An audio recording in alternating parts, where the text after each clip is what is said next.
Bom dia a todas, bom dia a todos. Sejam bem-vindas e bem-vindos ao nosso canal para mais uma aula. Já separaram o material para acompanhar a aula? Caderno, livro, caneta, lápis, borracha? Sim? Ótimo então. Vamos selecionar e preparar um local para ser a nossa sala de aula particular. Vocês podem acompanhar as aulas sentados num sofá. Pode separar uma mesinha que possa ser carregada. Ou escolher a cozinha, caso você precise de uma mesa maior. Enfim, o lugar você escolhe. Evite apenas assistirem deitados à cama, para não adormecerem no meio da aula.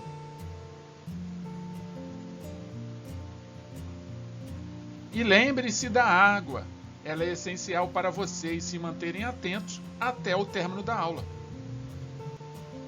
E ao término desta aula, lembrem, assinem nosso canal. E ativem as notificações para receberem todas as aulas. Compartilhem essa aula, sejamos solidários, fraternos e caridosos com o nosso próximo. Obrigado. Nos vemos durante a aula. Bons estudos.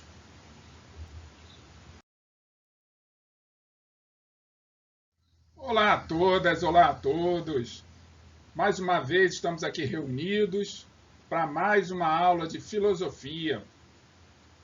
Eu, a voz que vos fala, sem aparecer mais uma vez, estou aqui trazendo um novo filósofo para que possamos discutir as suas ideias e ir em busca daquilo que todos os filósofos, desde o início dos nossos estudos, desde o início do ano, quando nós começamos a falar de filosofia com vocês, têm feito, que é compreender como é que o conhecimento se forma, de onde que vêm as ideias. E hoje o filósofo da vez é o filósofo Hegel. E ele traz uma ideia para que a gente possa refletir, que nós vamos discutir ao longo da aula de hoje, que é a ideia do conceito de idealismo dialético. Certo que eu estou de que vocês assistiram a nossa preparação e já estão preparados para o início dessa aula, então vamos conhecer um pouco mais desse filósofo Hegel. Então, o que seria o idealismo dialético? Primeiro, vamos compreender o conceito de idealismo. Talvez vocês tenham aí em mente várias ideias sobre o que é idealismo.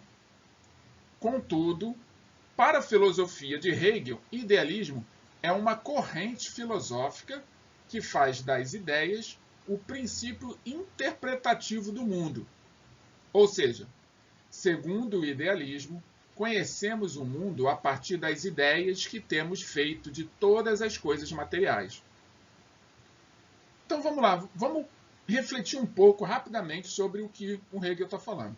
Mas antes de falarmos da nossa reflexão, lembro a vocês que essa aula, assim como todas as outras, elas foram produzidas utilizando o livro didático que vocês receberam na escola no início do ano, que é o livro didático Filosofando. E caso vocês não tenham acesso a esse livro ou não tenham pego, no finalzinho dessa aula eu vou estar disponibilizando as páginas que nós utilizamos como referência para a construção da aula.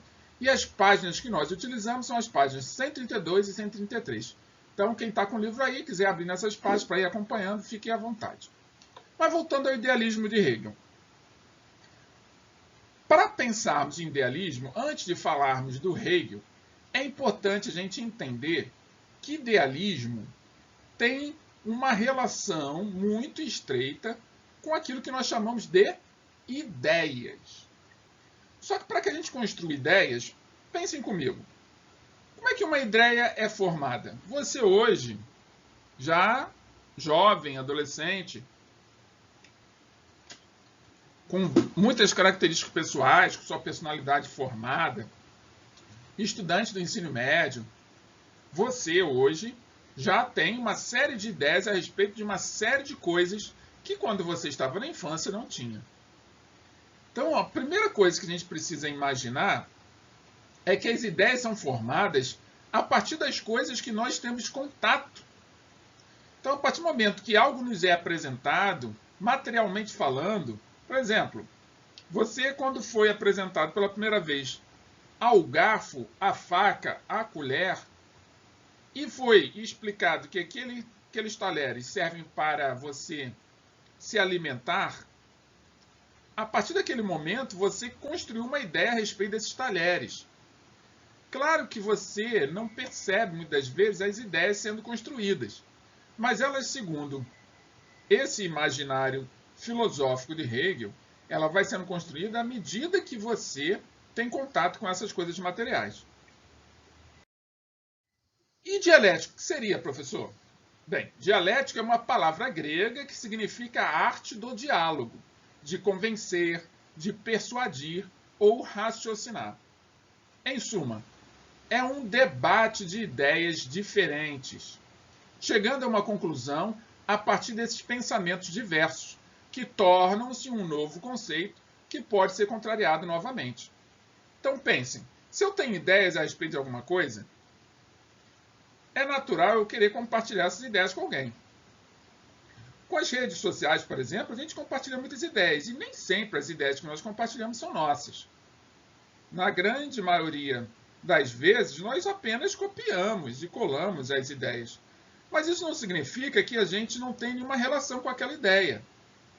Porque a partir do momento que você pega e copia algo e posta, seja no Facebook, no Twitter, no WhatsApp, não importa o lugar onde você poste, até mesmo por aqui pelo YouTube. Bem, estamos aqui nesta aula ao vivo, sendo transmitida pelo YouTube, coisa que há um ano atrás eu não imaginava estar fazendo.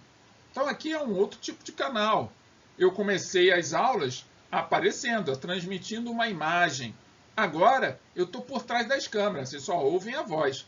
Então quem está me conhecendo agora e não assistiu às aulas anteriores, só tem a voz para formar ideias sobre a minha aparência. A partir do momento que for ter contato com a minha aparência real, diante dos outros vídeos que já estão gravados, aí vai ter uma outra ideia. Então, a partir do momento que eu tenho contato com as coisas, as ideias vão sendo formadas e construídas e se desenvolvendo. E vão sendo desenvolvidas. Agora, quando você quer convencer alguém que a tua ideia é a melhor, que a tua ideia é mais adequada, que a tua ideia se encaixa perfeitamente naquilo que está sendo discutido, ou naquilo que está sendo questionado, você inicia um processo. Esse processo de diálogo, da arte do diálogo, do convencimento, de persuadir, de levar o outro a raciocinar sobre aquilo que você está fazendo. E nesse instante, você vai estar sendo dialético. Então, você vai estar apresentando suas ideias dialeticamente. Bem, dentro do idealismo hegeliano, há a procura pela resposta a um problema que já vinha sendo discutido por Kant. Qual é a resposta que o Hegel busca? A resposta para a pergunta que todo mundo, de alguma maneira, filósofo ou não, já passou pela cabeça. Um questionamento sobre consciência, o que vem a ser, o que é o mundo, quais são as questões de sujeito, que são subjetivas, quais são as questões objetivas. Em suma, a pergunta de fundo de grande parte dos filósofos, e Hegel não é diferente, é a seguinte: como se dá o conhecimento? Como que o conhecimento é produzido? Como que ele é construído? E Hegel vai afirmar, portanto, que o real é racional e o racional é real. Bem, essa frase parece redundante, mas pare um pouco para pensar. Segundo Hegel, pensando como fosse ele, se você tem contato com as coisas e a partir desse contato você gera ideias, e a partir dessas ideias, se você estabelece um diálogo com alguém, você tem condições de convencer aquele alguém, ou mesmo esse alguém que está trazendo outras ideias, de te convencer do contrário, o real, esse que a gente vive, ele passa sempre pelo processo do raciocínio, pela nossa razão. Então é o que o Hegel está falando. O real é racional e o racional é real. É o que faz com que tudo que esteja ao nosso redor ganhe realmente características de realidade. Mas como podemos explicar este pensamento hegeliano? Bem, vamos explicar da seguinte maneira. A realidade é composta por nossa mente e a própria consciência não é estática, ou seja, congelada. pois está sempre mudando e desenvolvendo novas categorias e conceitos que determinam como nós vivemos o mundo, o que faz que o conhecimento sempre seja contextualizado. Então, prestem bastante atenção nesse finalzinho desse parágrafo, nessa síntese das ideias do pensamento de Hegel. O que faz que o conhecimento sempre seja contextualizado. Se a realidade é construída pela nossa mente, pela nossa própria consciência, por ela não ser estática, por ela não ser congelada, e todas as categorias e conceitos são formados na nossa mente, que determina como nós vamos ver o mundo, então todo conhecimento, é a conclusão de Hegel, todo conhecimento que é construído, que é produzido, ele está associado a um determinado contexto, que é o contexto da realidade daquele que produziu o conceito, para aquele que escreveu a respeito daquilo que está sendo investigado, daquilo que está sendo pensado, daquilo que está sendo idealizado. Então, o pensamento hegeliano seria isso. Tudo tem um contexto. Não tem, segundo essas ideias, segundo esses pensamentos, outra possibilidade de construção de conhecimento, a não ser que tenha um contexto que envolva aquilo que está sendo discutido e apresentado. E para ele, o Hegel, a dialética se processa em 3 momentos. Se eu construo o pensamento de uma determinada maneira, dentro de um contexto, esse conhecimento, como nós já vimos, ele se constrói através do diálogo, através da persuasão, do raciocínio. Então, essa dialética, que é essa condição que vai permitir com que o conhecido seja explicado, esta forma de explicar aquilo que foi descoberto, segundo Hegel, tem 3 momentos para que isso aconteça, para que fique claro e, finalmente, concluída a tarefa do pensamento, da construção do conhecimento. Então, quais seriam esses 3 momentos? O primeiro seria a tese, que corresponde a uma ideia, a um pensamento. Ou seja, eu estou tendo uma ideia, estou tendo uma tese, segundo Hegel. O segundo seria antitese ou antítese. Muitos de vocês já devem ter visto na língua portuguesa. A antítese, que seria um pensamento diferente da tese, uma ideia contrária. Então, quando eu tenho uma ideia, em seguida vem uma ideia contrária àquela que eu tive, que é a antítese. E num terceiro momento, seria formada a síntese, que seria uma conclusão da tese com a antítese. Ou seja, eu pego a tese, pego o contrário dessa minha tese, somo as duas, e o debate dessa soma, a conclusão dessa soma, o resultado dessa soma, que é formado através de discussões, já que é dialético, debates intensos, argumentações, vai ser uma conclusão resumida, que vai reunir partes da tese e partes da antitese ou da antítese, que vai gerar uma nova tese por uma nova dialética, que vai ser discutida através de uma tese, que agora é essa nova, que é o resultado da soma entre a tese e a antítese, que vai passar por uma antítese e uma síntese em seguida. E assim o conhecimento vai sendo construído e vai sendo ampliado. Compreenderam? Eu sei que, quando a gente fala de filosofia, só um minutinho para a água. Lembrem, água é importante, pessoal. Lembra lá da nossa preparação para a aula. Então, é natural que nós, dentro de um contexto, estejamos sempre produzindo ideias a respeito de alguma coisa. Só que à medida que eu produzo uma ideia, também é natural, faz parte da natureza humana, aparecer uma ideia contrária àquela.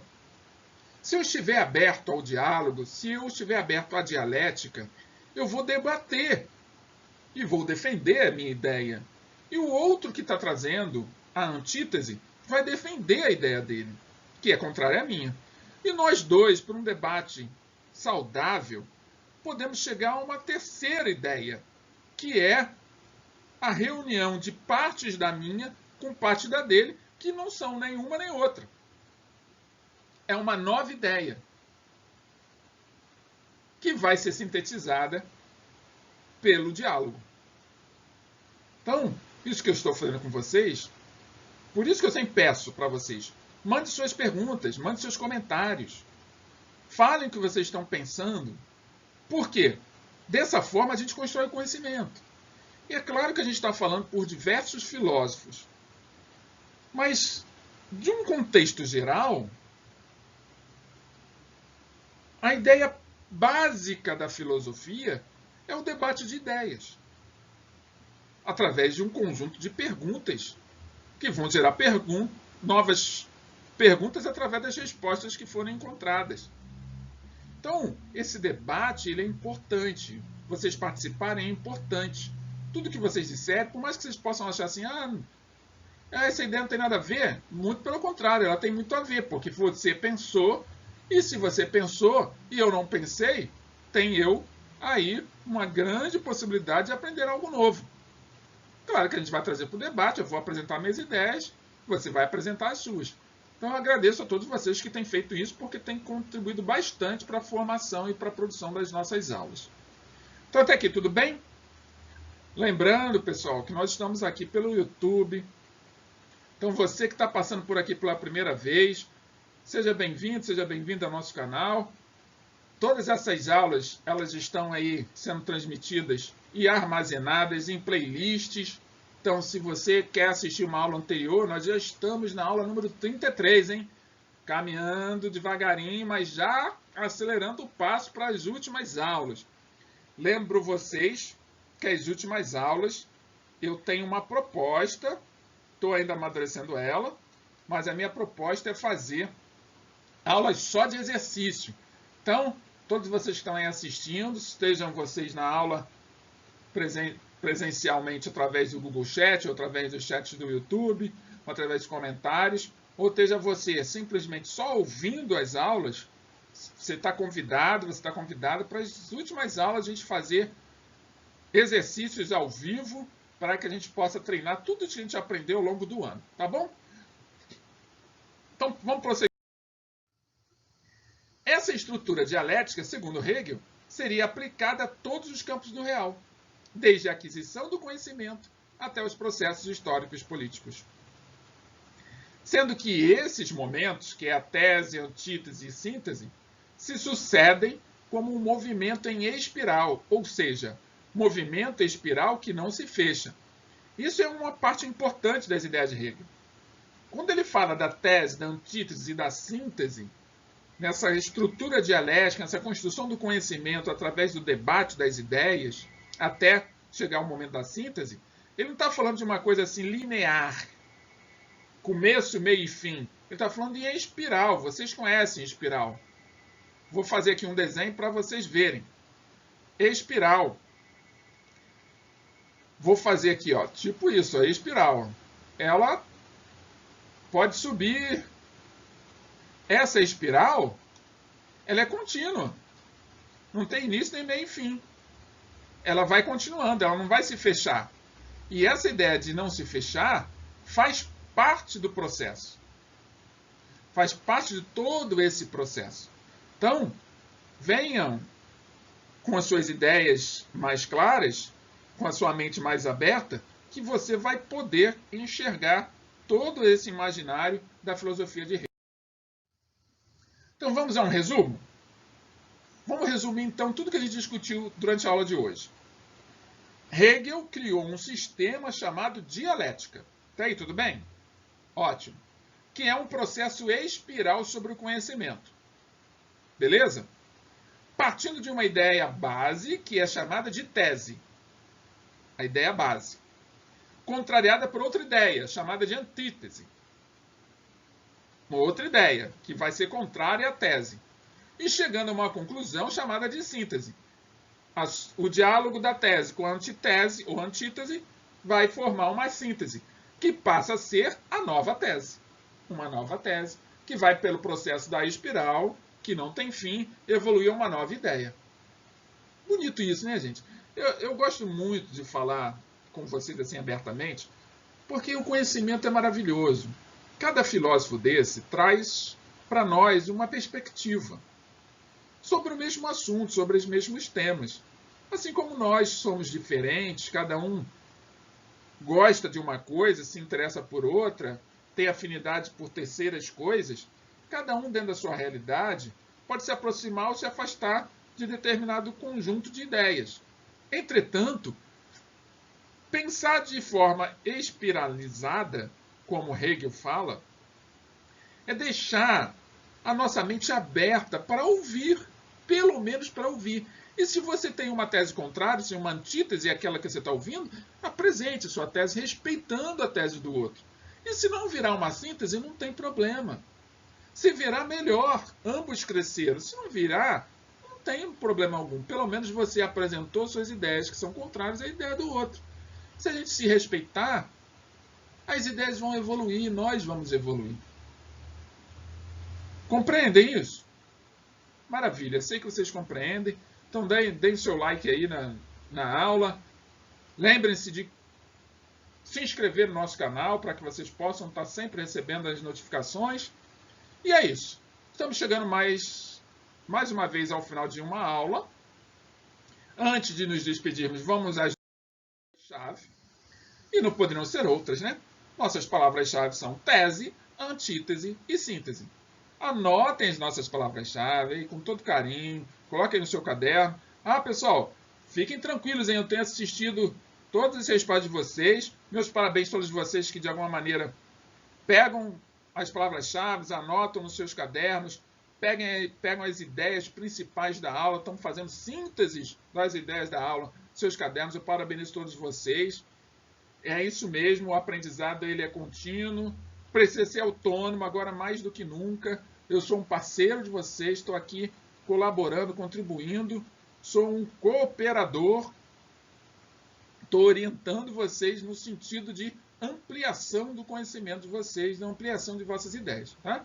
Então, assim como eu estou fazendo isso, o Hegel deixa esses 3 momentos aí da construção de um conhecimento, que seria a tese, a antítese e a síntese. Anotado? Então vamos ao nosso exercício. Sim, sempre temos um exercício para que a gente possa registrar a nossa compreensão.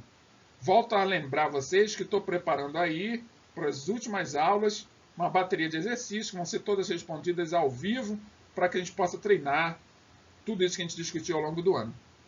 Tudo bem? Então vamos ao exercício, acompanhe comigo a leitura, lembrando que vocês que estão matriculados numa das turmas com as quais eu trabalho, vão receber um formulário de atividade com a letra A, B, C, D e E, que é para você marcar a opção que você achar correta agora, durante a aula, tá bom? E os demais podem continuar mandando suas respostas pelos comentários do YouTube, que eu respondo a todas. Então acompanhe comigo a leitura do exercício de fixação.